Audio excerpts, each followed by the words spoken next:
Hello friends, welcome to H academy. आज का topic है analysis of singly reinforced beam by limit state method.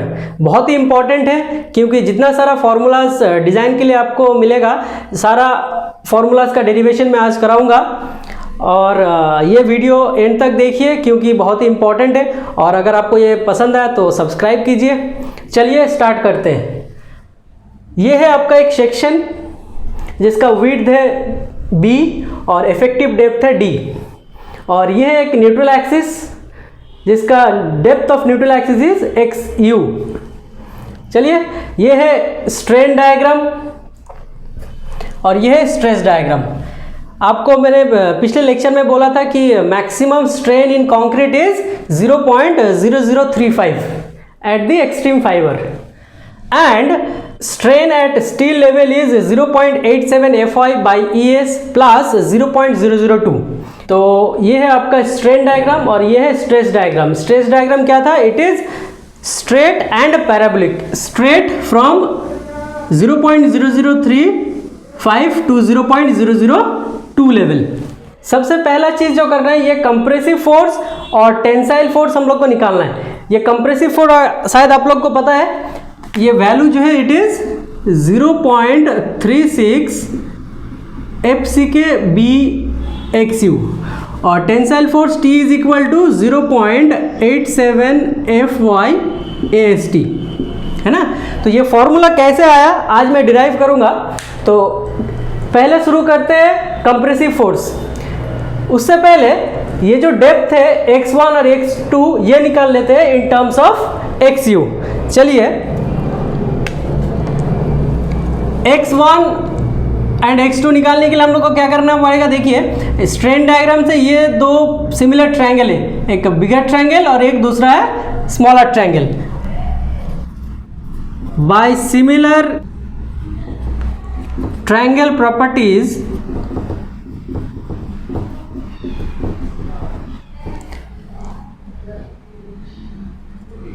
XU by 0.0035 is equal to x2 by 0.002। ये मैं लिख सकता हूँ, यहाँ से x2 निकाल लीजिए। x2 will be equal to 0.002 by 0.0035 into xu। ये हो जाएगा आपका x2 is equal to 4 by 7 xu, है ना।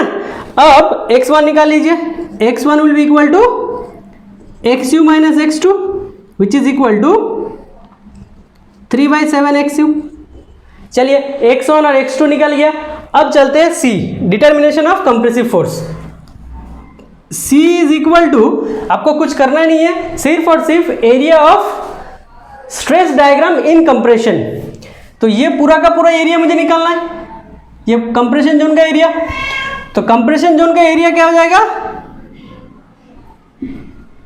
एरिया ऑफ रेक्टेंगल, ये एक रेक्टेंगल है, और area of parabola plus area of parabola. अब एरिया ऑफ रेक्टेंगुलर को मैं बोलता हूं C1 और एरिया ऑफ पैराबोला C2। दोनों को जोड़ दूंगा, मुझे टोटल कंप्रेसिव फोर्स मिल जाएगा। चलिए, C1 पहले निकालते हैं। C1 will be equal to, rectangular portion है, रेक्टेंगुलर पोर्शन के लिए एरिया कितना होगा? Base into height. ये हो गया आपका base which is 0.446 FCK base into height, height is x1, है ना। अब इनटू बी, ये इनटू बी में क्यों कर रहा हूं, थोड़ा एक्सप्लेन कर देता हूं मैं इसको। मान लीजिए ये एक बीम सेक्शन है। अब जो स्ट्रेस डायग्राम है कुछ इस तरह का है।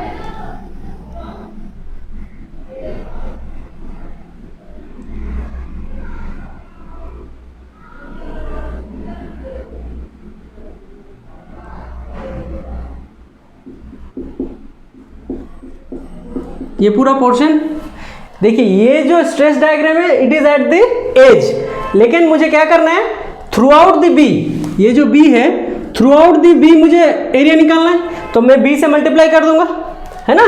चलिए नेक्स्ट, यहाँ से C1 निकाल लीजिए, कितना हो जाएगा, x1 का वैल्यू पुट कर दीजिए 0.446 FCK into x1 is equal to 3/7 XU into B. यहाँ से C1 आ जाएगा आपका 0.191 FCK BXU, है ना। अब C2 निकाल लेते हैं। C2 is area of parabola. Area of parabola आप लोग को शायद पता है, अगर जिसको पता नहीं है वो देख ले, इसको मैं मिटा देता हूँ। ये एक रेक्टेंगुलर पोर्शन है जिसका एरिया आपको पता, अगर इसका बेस b है और हाइट h है तो ये पूरा एरिया हो जाएगा आपका, total area will be b into h। तो ये एक पैराबोला है, इस पैराबोला का एरिया कितना हो जाएगा 2/3 BH, और CG यहाँ पे लाया होगा, तो ये जो डिस्टेंस होगा यहाँ से यहाँ तक का डिस्टेंस होगा 3/5 H, और यहाँ से यहाँ तक का जो डिस्टेंस होगा along x axis will be equal to 3/8 B, है ना। ये पोर्शन कितना हो जाएगा एरिया, बाकी का पोर्शन 1/3 BH, है ना। क्लियर। अब चलते हैं एरिया ऑफ पैराबोला निकालते हैं। C2 will be equal to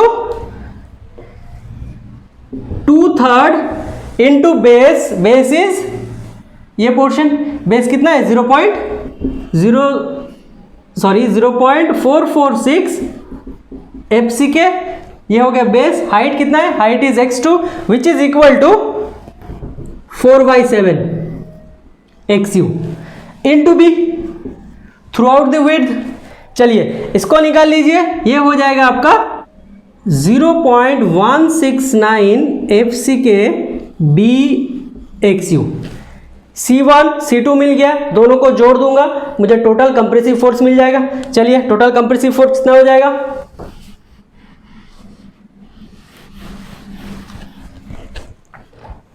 total compressive force C is equal to C1 plus C2 which is equal to 0.191 FCK BXU plus 0.169 FCK BXU, दोनों को जोड़ दो आपको मिल जाएगा 0.36 FCK BXU।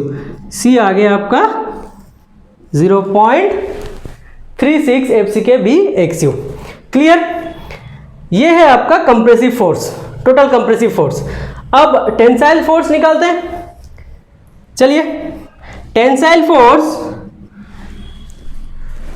at the steel level will be equal to stress into area, force is stress into area। तो stress कितना होगा स्टील लेवल में, stress is Fy by 1.15 into area of steel AST। ये जो है ये है Fy is characteristic strength of steel, उसको अगर factor of safety partial factor of safety 1.15 से मैं डिवाइड कर देता हूं तो आपको डिजाइन स्ट्रेस मिलेगा which is equal to 0.87 Fy AST। ये हो गया आपका T वैल्यू, टेंसाइल फोर्स, है ना। C निकल गया, T निकल गया। अब मुझे चाहिए ये जो x बार है ये है CG, ये जो C है compressive force it will act at CG। तो ये कहाँ पे एक्ट होगा हमको ये निकालना है, ये वैल्यू निकालना है फ्रॉम द टॉप। तो x बार निकालने के लिए हम लोग क्या करते हैं, चलिए वो भी देख लेते हैं। ये मिटा देता हूं ये पूरा।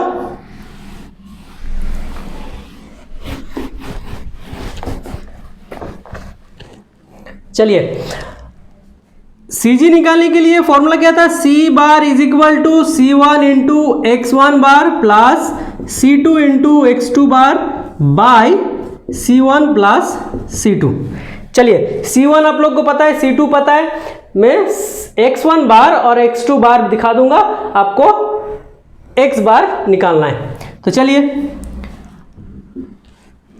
C1 इंटू x1 बार क्या हो जाएगा, ये रेक्टेंगुलर पोर्शन का CG, रेक्टेंगुलर पोर्शन का CG कितना होगा, x/2, सॉरी x1/2, x1 क्या कितना था 3/7xu/2 इंटू हाफ, ये हो गया आपका x1 bar from top, from extreme fibre, है ना। अब प्लस C2 इंटू x2 बार। अब ये जो x2 बार है आपको यहां टॉप से लेना है, तो टॉप से कितना हो जाएगा, x1 plus CG of parabola, x1 which is equal to, चलिए पहले मैं लिख लेता हूं x1 plus CG of parabola कितना था यहां से 3/5x2, है ना, बाय C1 प्लस C2। चलिए अब इक्वेशन आ जाएगा C1 into 3/14xu plus C2, x1 हो जाएगा 3/7xu प्लस 3/5x2, x2 कितना था 4/7xu bye C1 plus C2। अब इसको निकाल लो, आंसर आ जाएगा, मैं और डिराइव नहीं कर रहा हूं, आप लोग निकाल लीजिए, ये हो जाएगा आपका 0.42xu। Therefore CG x bar will be equal to 0.42xu, मतलब ये जो वैल्यू हो जाएगा फ्रॉम टॉप कितना होगा 0.42xu। चलिए अब हम लोग निकालेंगे depth of neutral axis. Depth of neutral axis कैसे निकालेंगे, by equating C is equal to T। Depth of neutral axis xu। चलिए जस्ट आपको क्या करना है, इक्वेट करना है C is equal to T। C कितना है 0.36 FCK/BXu, ये फॉर्मूला रट लेना, 2-4 बार प्रैक्टिस करने से ये याद रह जाएगा। एंड T कितना है 0.87 FY/AST। यहाँ से XU कितना हो जाएगा, XU will be equal to 0.87 FY/AST by 0.36 FCK into B। Neutral axis भी आ गया। अब हम लोग को निकालना है limiting depth of neutral axis which is XU limit.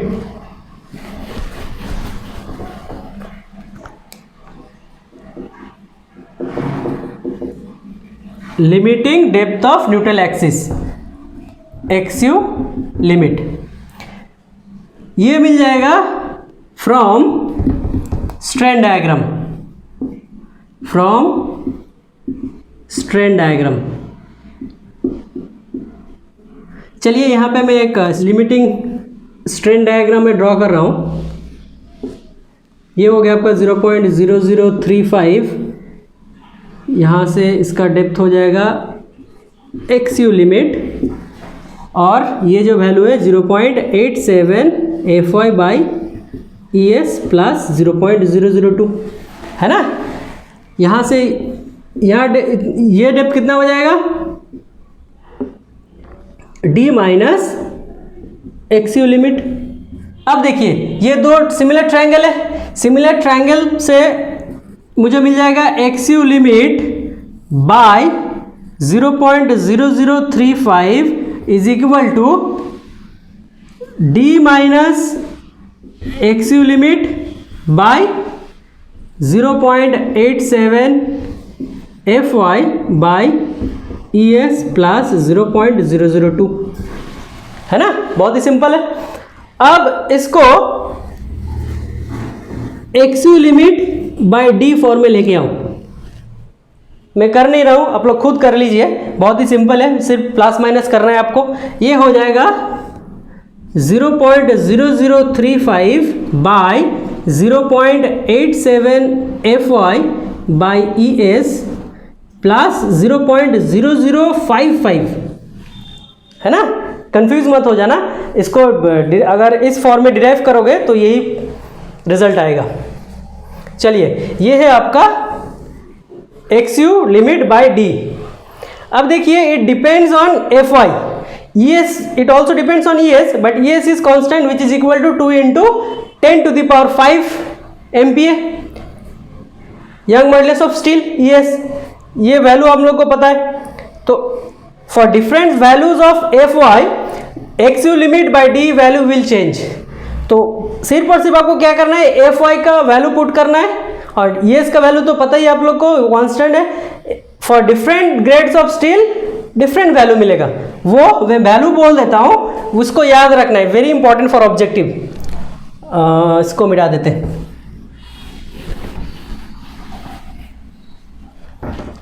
देखिए, for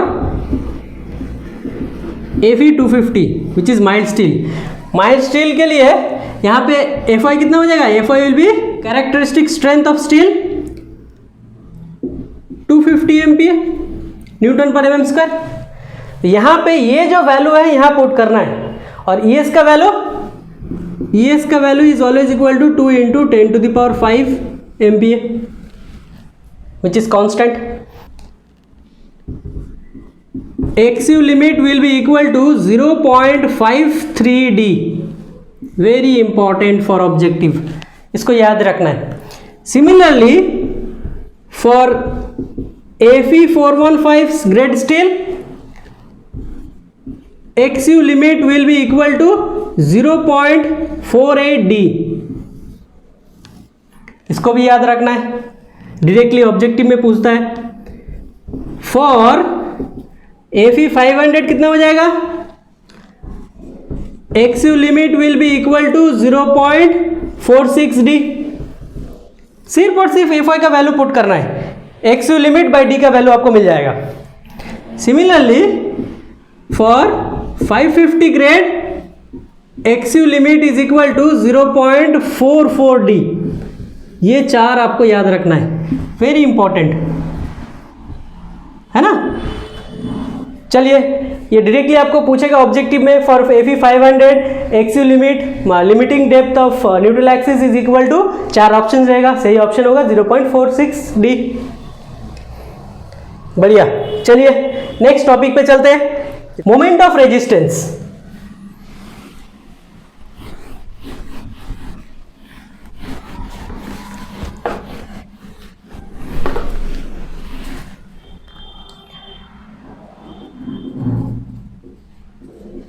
moment of resistance very important.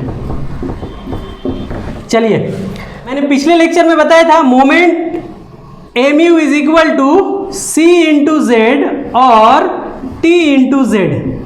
C is compressive force, Z is lever arm, T is tensile force into lever arm, कोई भी।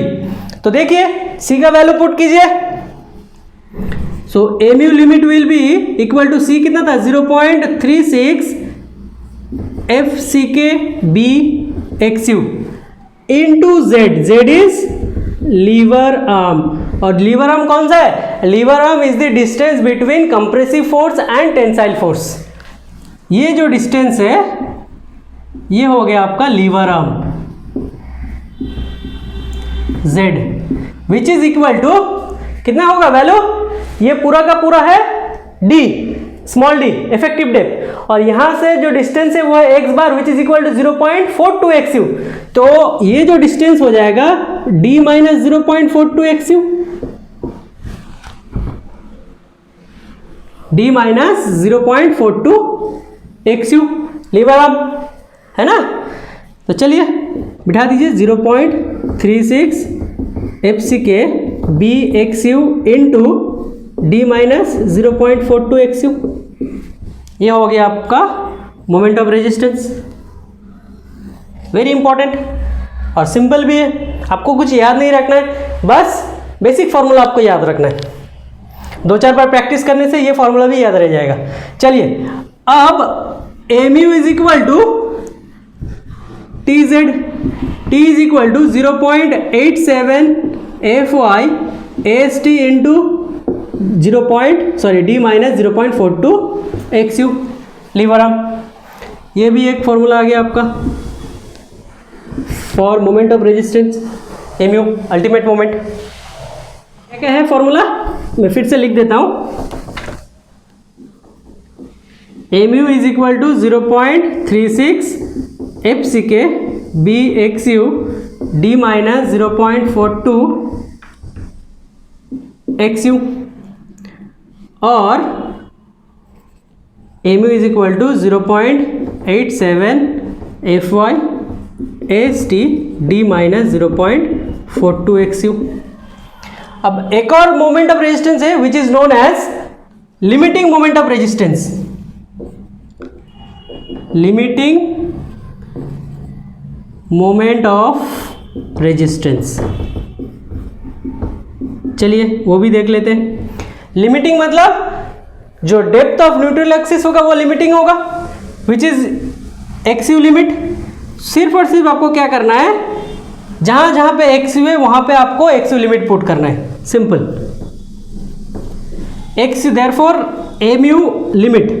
mu limit will be equal to 0.36 FCK B XU limit into D minus 0.42 XU limit.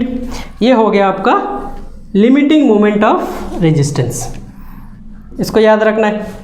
अब ये जो limiting value है for different grade of steel different value होगा, क्योंकि XU limit अलग है for different grade of steel. तो यहाँ पे फॉर Fe250 mu लिमिट कितना हो जाएगा, mu limit will be equal to XU limit will be equal to 0.53D for Fe250। तो यहाँ पे सिर्फ और सिर्फ आपको वैल्यू पुट करना है 0.53D, यहाँ पे भी 0.53D।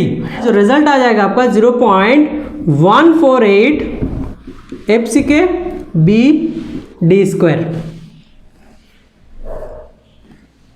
ठीक है।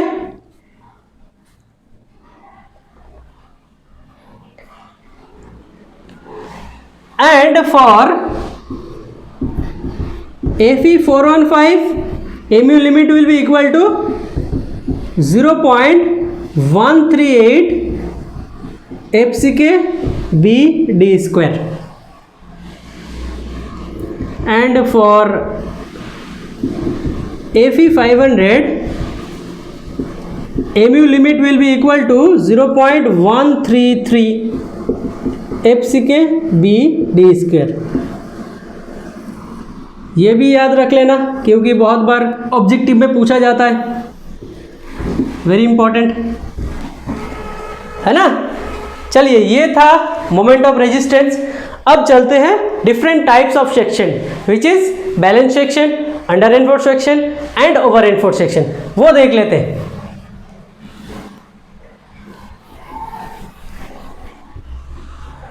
तो चलिए देखते हैं टाइप ऑफ सेक्शन। ये एक सेक्शन है और ये है बैलेंस सेक्शन, ये अंडर एनफोर्स सेक्शन और ये ओवर एनफोर्स सेक्शन। होता क्या है एक्चुअली वो देख लेते हैं। बैलेंस सेक्शन कब होगा, when XU is equal to XU limit, है ना।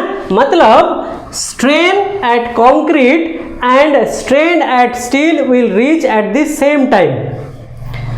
कब होगा ये, जब XU is equal to XU limit या फिर mu external is equal to mu limit, है ना, तब होगा ये। चलिए ये बहुत ही सिंपल है। अब चलते हैं under enforce section. Under enforce section में देखिए XU is less then XU limit. जब XU less than XU limit होगा तब आपका अंडर एनफोर्स सेक्शन होगा। अंडर एनफोर्स सेक्शन में देखिए जो स्ट्रेन वैल्यू ऑफ कंक्रीट है वो अभी तक मैक्सिमम वैल्यू पहुंचा नहीं है, लेकिन in steel strain has reached it maximum value. तब अगर लोड में ज़्यादा बढ़ाऊंगा तो क्या होगा, the steel will fail, but the concrete will not fail, it can take more loads. तो यहां पे जो फेलियर होगा, failure will be yielding of steel,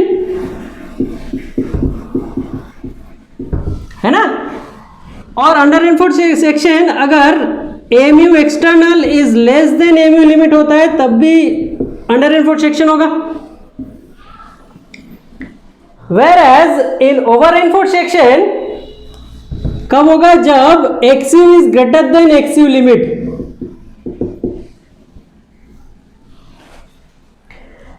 इसमें देखिए strain in concrete has reached it maximum value, लेकिन स्टील में अभी तक मैक्सिमम वैल्यू पहुंचा नहीं है, अभी भी लोड ले सकता है स्टील। इसका मतलब फेलियर किस टाइप का होगा, it will fail in concrete which is crushing of, failure is crushing of concrete. और MU external is greater than MU limit, तब भी बोल सकते हैं कि it is over reinforced section. अब देखिए over reinforced section is very dangerous. क्यों डेंजरस, क्योंकि it fails in concrete and concrete is a brittle material. तो क्या होगा, जो फेलियर होगा it is a sudden failure, कोई वार्निंग नहीं देगा, sudden failure, because concrete is brittle material. और whereas in under reinforced section failure will be yielding of steel, and steel is a ductile material which gives warning before failure। क्या होगा, it gives warning before failure, है ना।